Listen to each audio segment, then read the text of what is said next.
belajar nih. Kita masuk kelas dulu yuk.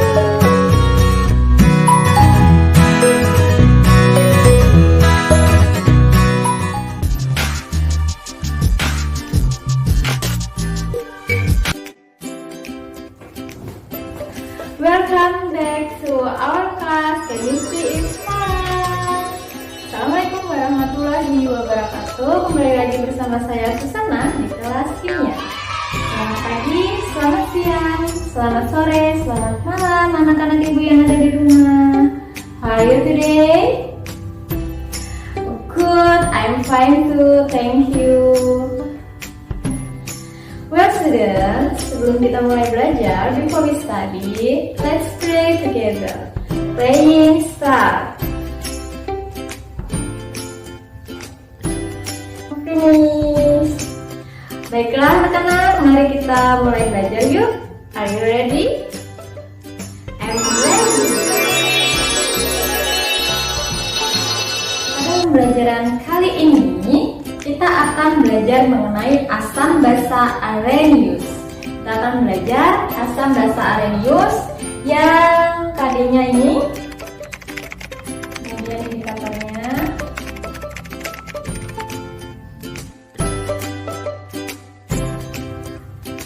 Dulu, sewaktu kalian SMP, itu kan kalian udah belajar nih yang namanya larutan asam basa. Nah, larutan asam basa itu ada yang sifat fisiknya dapat kita rasakan. Seperti kalau dia asam itu biasanya rasanya cenderung lebih masam. Sedangkan kalau dia basa cenderung rasanya pahit. Yang masam seperti jeruk misalnya, kalau yang pahit seperti obat-obatan. Itu kalau dia bisa dirasakan. Lalu bagaimana dengan zat-zat yang tidak boleh atau bahkan tidak bisa kita rasakan? Seperti air sabun, kan itu nggak boleh tuh kita cicipi. Jadi gimana kita bisa membedakan mana itu yang larutan asam, mana yang larutan basa?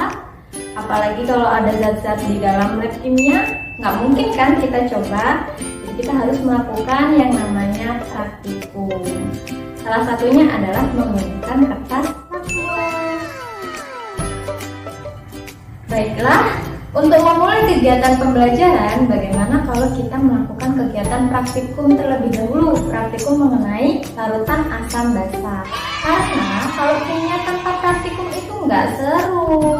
Dengan kegiatan praktikum, kita akan lebih senang untuk belajar kimia. Chemistry is fun.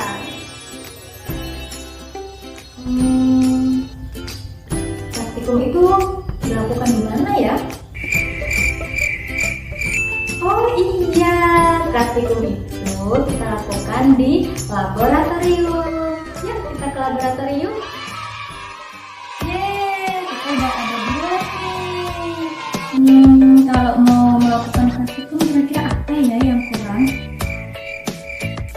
Oh iya, benar. Kita harus menggunakan atribut keselamatan kerja di laboratorium. Kita pakai dulu ya atributnya.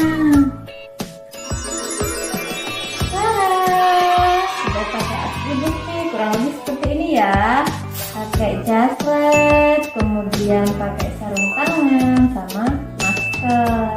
Kalau seperti ini kita sudah bisa memulai praktikumnya.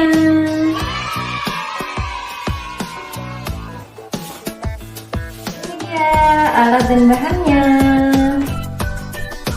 Di sini ada air jeruk, kemudian air asam jawa, asam asetat, asam klorida, asam sulfat.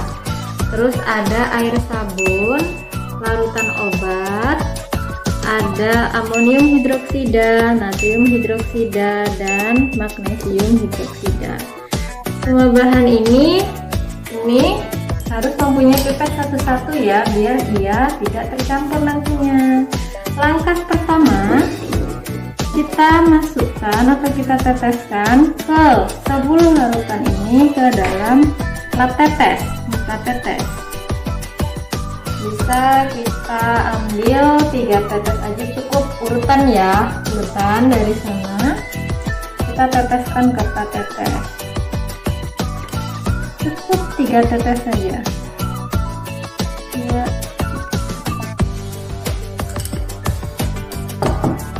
Nah, ini dalam memasukkan ke dalam plat tetes saya bagi dua larutannya, yaitu larutan pertama sampai dengan kelima saya masukkan ke plat tetes pertama, dan larutan ke-6 sampai dengan yang terakhir saya masukkan ke plat tetes yang kedua, agar nantinya saya lebih mudah aja dalam mengamati. Langkah selanjutnya yaitu mencelupkan atau memasukkan kertas lakmus merah dan kertas lakmus biru ke dalam 10 larutan tadi. Jadi di sini untuk menghemat bahan saya memotong kecil-kecil kertas lakmusnya, karena kan nanti yang diamati itu perubahan warnanya, jadi kecil aja cukup, 10 bagian kertas lakmus biru dan 10 bagian kertas lakmus merah. Setelah dipotong kecil-kecil, langkah selanjutnya adalah memasukkan satu persatu kertas lakmus.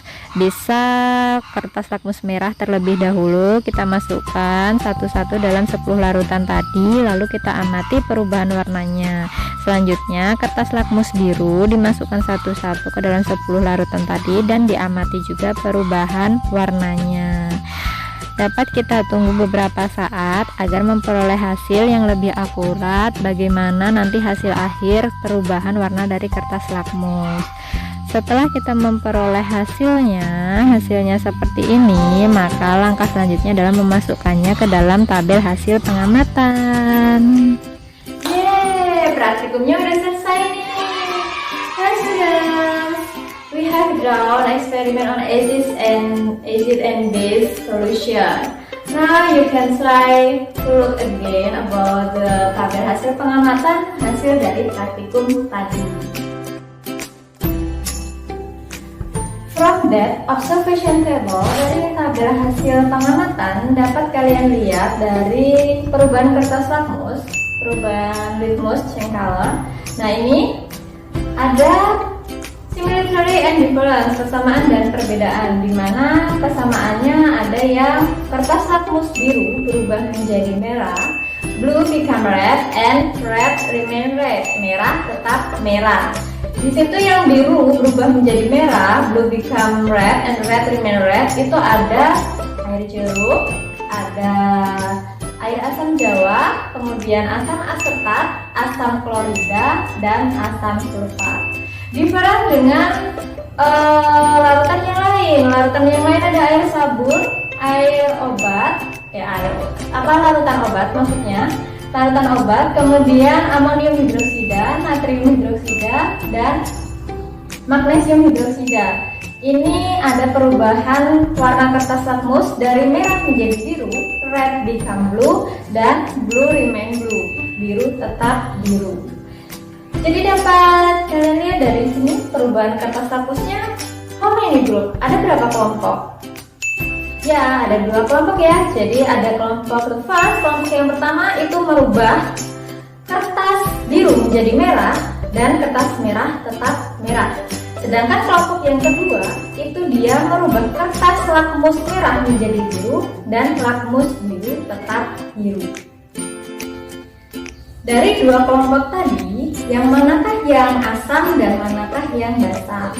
Untuk kelompok first, kelompok yang pertama itu kan dia satu kelompok dengan ada air jeruk. Di awal tadi Ibu sudah bilang bahwa air jeruk itu termasuk dalam asam. Jadi yang satu kelompok dengan air jeruk ini dia merupakan larutan asam. Sedangkan second group, kelompok yang kedua itu dia satu kelompok dengan larutan obat. Di awal tadi Ibu juga sudah bilang bahwa larutan obat-obatan itu termasuk ke dalam basa, sehingga kelompok yang kedua ini merupakan larutan basa. Next, kalian bisa melengkapi tabel hasil pengamatan di mana larutan dari 1 sampai 5 ini merupakan asam. Kemudian dari 6 sampai 10 ini merupakan larutan basa. From the eksperimen mengenai litmus perubahan kertas lakmus itu dapat disimpulkan bahwa larutan asam itu adalah larutan yang merubah kertas lakmus biru menjadi merah, blue become red, dan kertas lakmus merah tetap merah, red remain red. Sedangkan larutan basa itu adalah larutan yang dapat merubah kertas lakmus merah menjadi biru, red become blue, dan kertas lakmus biru tetap biru, blue remain blue. Benar sekali. Selanjutnya, coba kalian perhatikan reaksi ionisasi dari larutan-larutan tadi. Ini Ibu pilih larutan-larutan yang ada di lab saja. Setelah dilarutkan ke dalam air, ingat ya, setelah dilarutkan ke dalam air, jadi pelarutnya itu adalah pelarut air, ternyata memiliki reaksi ionisasi seperti ini. Ionization reaction seperti ini. Dari reaksi ionisasi masing-masing larutan, kalian observe, kalian amati apa sih persamaan dan perbedaan dari reaksi-reaksi tersebut. Coba kalian perhatikan. Ya, benar sekali. Jadi, untuk yang asam asetat, kemudian asam klorida, dan juga asam sulfat, ternyata setelah dilarutkan ke dalam air, itu dia sama-sama menghasilkan ion H+ atau ion hidrogen. Sama-sama menghasilkan ion H+.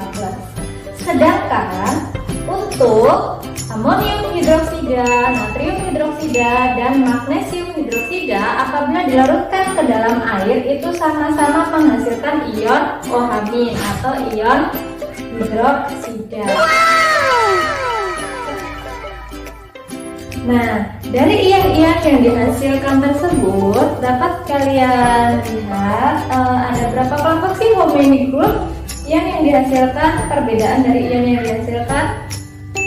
Yes, two group. The first group it produce H+ ions. Dia menghasilkan ion H positif atau H+. Dan second group itu produce OH- ion atau ion hidroksida, ion OH-. Ada kelompok yang menghasilkan ion H+, kemudian ada kelompok yang menghasilkan ion OH-. Kalian tahu nggak nama-nama kelompok ini apa sih? Yang tadi ada asam asetat, kemudian ada asam klorida, sama asam sulfat. Dia masuk ke kelompok asam.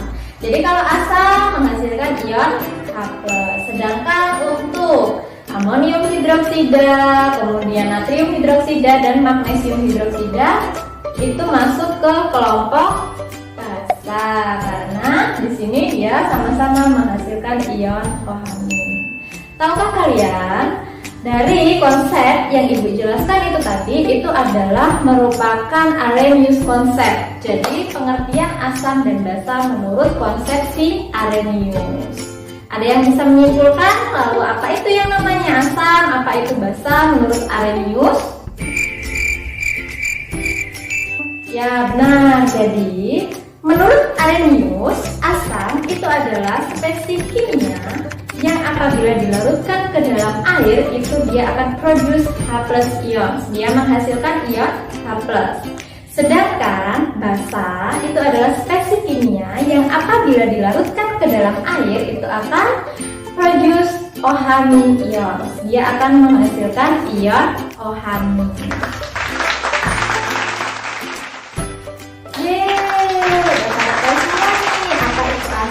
Apa itu basa menurut Arrhenius konsep. Nah, very good students. Mari kita sekali lagi menyimpulkan apa itu asam, apa itu basa menurut Arrhenius. Ingat bahwa menurut Arrhenius, asam itu adalah spesies kimia yang apabila dilarutkan ke dalam air menghasilkan ion H+. Sedangkan basa itu adalah spesies kimia yang apabila dilarutkan ke dalam air menghasilkan ion OH-. Understand? Any question? Nanti muncul nih pertanyaan, Bu, itu kalau dilarutkan ke dalam air, terus kalau pelarutnya bukan air, gimana? Nah itu nanti kita belajar pada pertemuan berikutnya, pada pembelajaran berikutnya. Sekarang yang penting kalian udah tahu dulu apa itu asam, apa itu basa menurut si Arrhenius. Jika ada pertanyaan-pertanyaan silahkan japri ke Ibu, WA atau Ibu. Nanti insya Allah kalau Ibu bisa jawab, Ibu akan jawab. Okay, let us learn more for today. Let's continue on next class. Untuk menutup pembelajaran ini, Mari kita berdoa. Let's pray together. Praying start.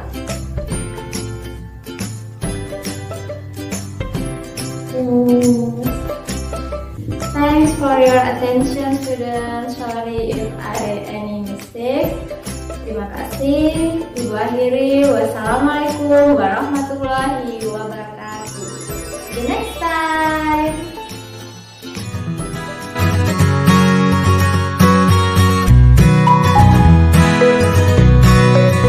Agar kalian lebih mudah dalam mengingat konsep asam basa Arrhenius, coba kalian dengarkan lagu berikut ini ya, buat belajar juga. Ada asam basa, Arrhenius konsep, is chemical process yang